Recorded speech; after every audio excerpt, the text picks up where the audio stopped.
사무엘상 17장 28절부터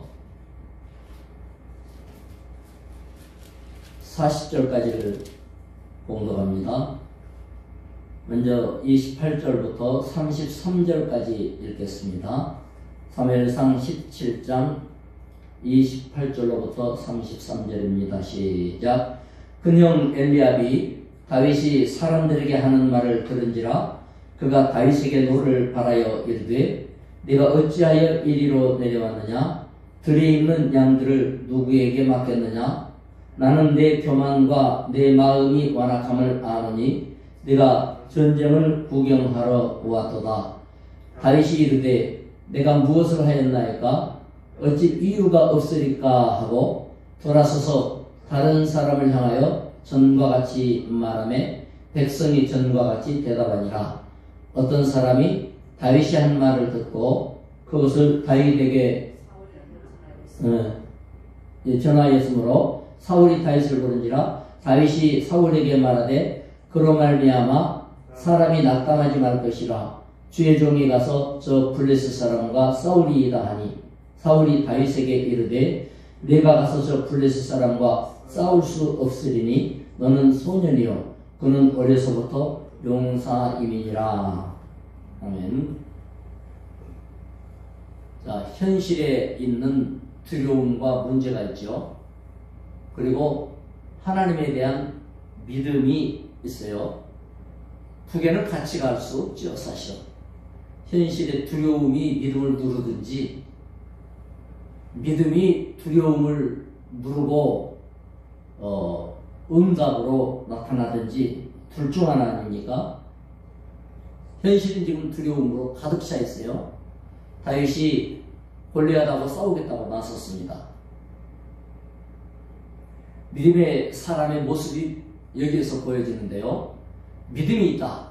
그거는 현실의 두려움보다는 하나님을 의지하는 믿음, 하나님에 대한 확신이 훨씬 더 크기 때문에 행동합니다. 다윗이 골리앗을 죽이겠다고 나서니까 큰 형 엘리압이 노발대발합니다. 노발대발하는 것은 이제 그가 28절에 말하길 너는 교만하다 이거예요. 그리고 내 완악함을 알고 있다. 이 말은 네가 지금 네 분수도 모르고 사울왕이 내건 현상금하고 공주를 주겠다는 말 그거 욕심 나갖고 나섰는데 어려서부터 옛날부터 나는 네가 그렇게 교만하고 욕심쟁이고 못됐다 이거예요. 나 형이니까 잘한다 이거예요. 다윗이 얼마나 화가 났든지 다시 한번 백성들, 군사들한테다 물어보죠. 다윗, 저기 골리앗 죽이면 왕이 어떻게 한다고 했습니까? 그러니까, 서희 삼는다 그러고 특권층이 되게 해서 세금도 면제한다 하고, 엄청난 상금도 준다 하고, 이렇게 여러 사람들이 말을 하기 시작을 했어요. 그러니까 다윗이, 형한테, 봐라, 내가 그거 욕심나서가 아니고, 죽이는 사람은 누구나 그거 준다는 것이고, 나는 골리앗 잡으러 간다. 이제 그거예요. 엘리압은 다윗이 나서니까 사실 자존심이 상한 겁니다. 지금 엘리압이 말하는 것은 뭐냐면, 골리앗 외형과 바라보이는 풍채가 두려웠을 뿐 아니라 다윗의 외형과 풍채가 왜소했죠. 역시 엘리압도 쳐다보는 것은 믿음의 눈이 아니라 사울왕과 똑같아요. 똑같은 사람이 똑같은 의견을 내놓으니까 다수결로 따지면 다윗이 나가면 안 되죠. 누가 봐도 똑같은 의견이 될 수밖에 없어요. 다 사람들이 같은 의견입니다. 다수결로 하면 민주주의로 하면 다윗은 안 되죠. 신주주의로 하니까 나가는 거지. 백성의 의견을 따른다면 사람 보는 눈이 뭐 거기서 거기 아니겠어요? 아니 어떤 일에 사람 눈이 확 뒤틀려서 반대로 보는 사람이 얼마나 되겠습니까? 거의 판단은 비슷한 거예요. 그렇기 때문에 알고 보면 하나님이 엘리야비 지나갈 때 사무엘은 반했지 않습니까? 아, 저 정도면 되겠구나. 그러나 하나님은 고개를 흔드셨어요.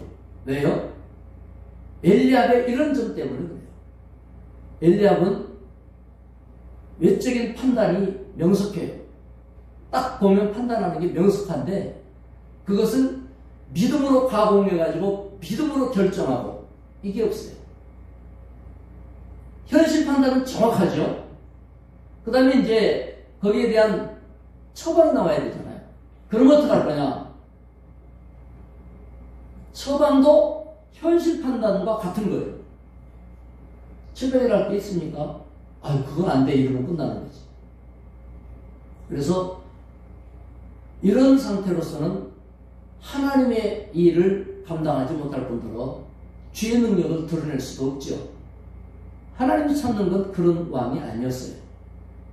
현실이 그러해도 거기다 믿음을 고백해봐라. 그럼 어떤 일이 벌어지는가? 다윗만이 그와 같았어요.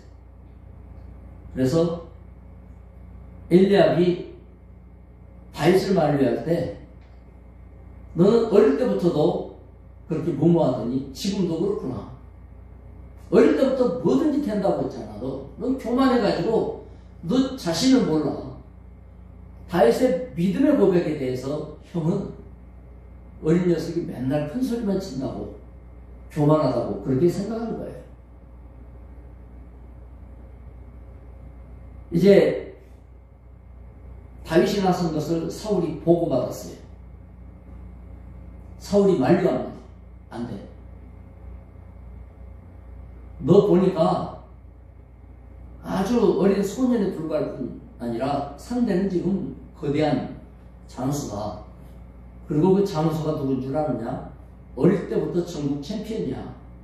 한 번도 접은 적이 없는 경력을 가진 거 그 나라만이 아니라 이 나라에서도 다 알고 있는 엄청난 대표 선수인데 너 같은 조물애기가 말도 안 되는 얘기지.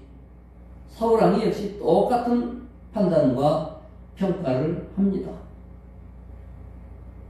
역시 판단 기준은 믿음이나 하나님이 아니라 현실입니다. 이와 같은 현실에서 다윗은 전능자를 찾아가는 길로 삼죠. 우리가 배워야 할 일입니다. 이런 문제 앞에서 어떻게 할 것인가? 전능자를 보는 것. 그 다음에 읽어봅시다. 34절부터 40절까지 시작. 다윗이 사울에게 말하되 주의 종이 아버지의 양을 지킬 때에 사자나 곰이 와서 양떼에서 새끼를 물어가면 내가 따라가서 그것을 치고 그 읍에서 새끼를 건져내었고 그것이 일어나 나를 해하고자 하면 내가 그 수염을 잡고 그것을 쳐 죽였나이다. 주의 종이 사자와 곰도 쳤은즉 살아계시는 하나님의 군대를 모욕한 이 할례 받지 않은 블레셋 사람이리까 그가 그 짐승의 하나같이 되리이다. 또 다윗이 이르되 여호와께서 나를 사자의 발톱과 곰의 발톱에서 건져내셨은즉 나를 이 블레셋 사람의 손에서도 건져내시리이다. 사울이 다윗에게 이르되 가라. 여호와께서 너와 함께 계시기를 원하노라. 다윗이 칼 군복 위에 차고는 익숙하지 못하므로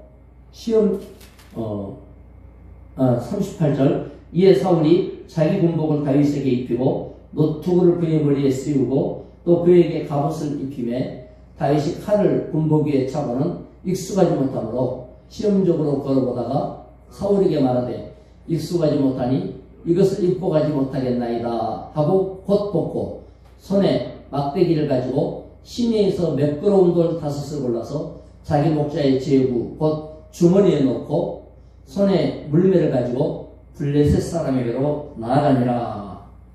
다윗의 준비를 볼 수 있어요.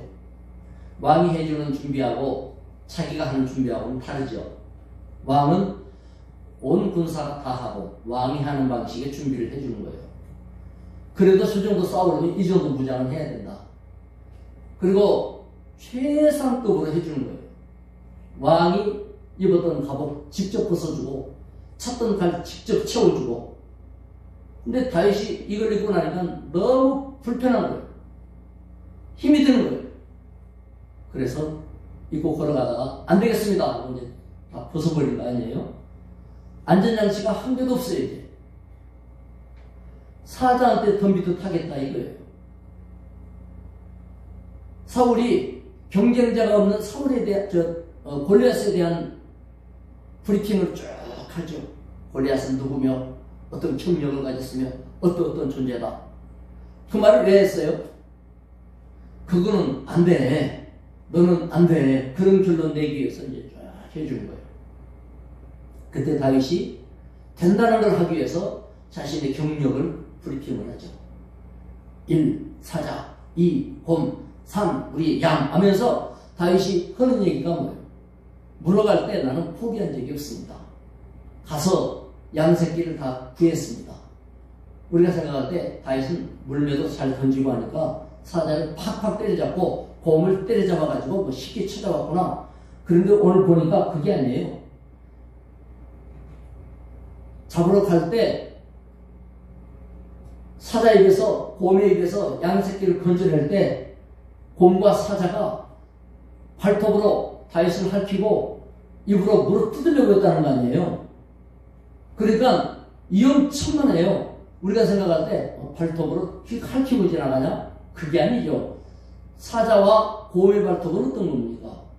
사자는요, 자기보다 덩치가 큰 우리로 말하면 들소 같은 거죠. 버팔로 이런 거. 이런 거대한 소를 잡을 때 발톱으로 딱 찍어서 잡아당기거나 밀거든요. 꽂히면은 안 빠져요. 다윗이 사자 발톱에 꽂히면은 잡아당겨 물어 뜯을 때 절대로 못 빠져나가죠. 그 사자 발톱이 덤벼들고, 그런데 그 사자 발톱이 얼마나 빠릅니까? 번개 같잖아요. 양쪽 발을 얼마나 잘 써요. 곰도 마찬가지고. 곰도 발 쓰거든요. 어마어마하죠. 그 힘이라고 하는 건 말도 못한 거예요. 한 방 맞으면 끝나는 거예요. 다윗은 그 얘기를 하는 거예요. 그 얘기를 하면서 37절에 나를 사자의 발톱과 곰의 발톱에서 건져내셨다 그랬어요. 이거는 매우 위험스러운 현장이었다는 걸 말해주는 거예요. 그 경험을 많이 갖고 있는 거예요. 그러면 그런 경험이 있으니까 위험하지 않느냐? 위험하다는 거죠. 분명히 위험하고 죽을 수도 있다는 거죠. 근데 문제는 뭐예요? 그래도 나는 겁내지 않았습니다. 겁이 안 났을까? 두렵지 않았을까? 다윗은 겁내지 않았다는 걸 강조하는 거예요. 두렵지 않다는 걸 강조하는 거예요. 또 하나는 뭐예요? 이길 수 있다는 걸 강조하는 거예요. 아무리 빨라도 곰만큼 사자만큼 빠르겠습니까? 위험이 없는 게 아니죠. 그러나 감당할 수 있다는 것. 왜냐? 다윗의 근거는 하나님이기 때문에 그래요. 하나님이 함께 하시기 때문에 나를 지켜주셨습니다. 하나님의 안전케 했으므로 이번에도 당연할 것입니다. 확신이죠. 평범한 일상 속에서 얻은 하나님이 함께 하시는 경험, 하나님이 나를 지키셨다는 경험, 일상의 소소한 안전이 매우 중요합니다. 일상의 소소한 공급하심에 대한 하나님의 손길을 우리가 체험하는 것은 매우 중요한 것입니다. 이 일상이 믿음의 결정을 하는 데 있어서 중요한 원칙이 되고 방향을 갖춰주는 것이 되는 것입니다. 다윗의 일상은 늘 어려웠습니다. 양을 치기 때문에 그래요. 양을 노리는 것은 들짐승이 당연히 하는 거 아니겠어요? 그가 하는 일이 일상이 바로 그래요. 우리가 하는 일상도 수없이 많은 시련 역경이 있을 수 있죠. 그런 속에서 하나님의 인도하심을 경험하는가, 발견하는가, 깨닫고 있는가, 그 사실을 놓치지 않는가, 이게 중요한 거예요. 그것이 바로 결정적인데 하나님의 영광을 드러내야 할 때 방향을 잡아주는 겁니다. 오늘도 그와 같은 일상이 시작되는 겁니다. 오늘도 하나님의 나를 어떻게 인도하실 것인지 하나님의 인도를 따라가는 준비가 지금 되는 겁니다. 믿음의 준비, 그리고 기대해야 됩니다. 그것이 모여질 때 우리는 어떤 경우에도 그 같은 하나님의 인도하심에 대한 방향을 잃어버리는 결정을 하지 않을 수 있는 겁니다. 오늘도 믿음의 기도가 살아나기를 바라고, 주의 인도하심이 여러분에게 방향성을 전해주는 귀한 날 될 수 있기를 축원합니다. 기도합시다. 하나님 아버지, 감사합니다. 우리에게 있는 일상을 통하여 주님은 일하십니다. 사람들은 현실의 그 상황으로 판단하지만 다윗은 믿음으로 판단하고 결론 내리고 방향을 잡았습니다. 주여, 우리에게도 그 같은 믿음이 필요합니다. 우리에게 체질로 갖춰져 있는 습관이 모든 걸 결정합니다. 일상 속에 믿음의 습관을 들일 수 있도록 늘 주님과 교통하게 도와주시옵소서. 하나님의 뜻으로 결론 내리게 도와주시고 인도 따라가게 하여 주옵소서. 그리하여 주님이 원하시는 날, 참으로 골리앗 앞에 세우시는 날 확실하게 승리하도록 일상 중에 모든 것을 대비게 하여 주실 줄로 믿습니다. 역사하여 주시옵소서. 예수님의 이름으로 기도드리옵나이다. 아멘. 각자 기도하시기 바랍니다.